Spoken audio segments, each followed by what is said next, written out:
Salam hər kəsə.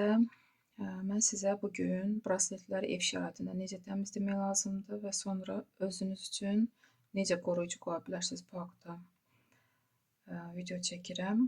Deməli, sizə lazım olacaq təmiz su, duz və braslet. Bir stəkan suya hardasa 2 çay qaşığı bəs eləyir duz. Bunu qarışdırırıq. Duz tam həll olunsun.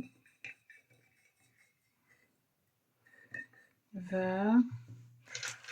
mağazindən aldığınız brasletləri qoruyucu qoymamışdan əvvəl təmizləmək lazımdır. Çünki başqalarının neqativi, onların informasiyaları çökür bu daşlara və siz bunları istifadə etsəniz sizə də keçə bilər.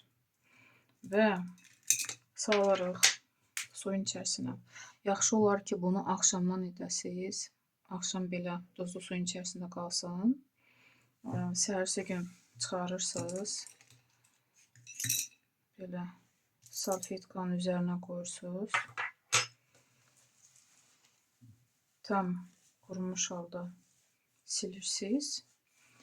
Və sonra necə qoruyucu qoymaq lazımdır? Telegram kanalına ссылка göndərəcəm. Daxil olub orada videoya baxarsınız. Və bunu hər 3 aydan bir təmizləmək lazımdır. Əgər çatılar yoxdursa, tez-tez yoxlayın. Görəcəksiniz ki, daşlarda çatılar əmələ gəlir. Hətta elə olur ki, daşlar partlayır, özü səpələnir. Belə də hallar olur. Arda Telegram kanalında.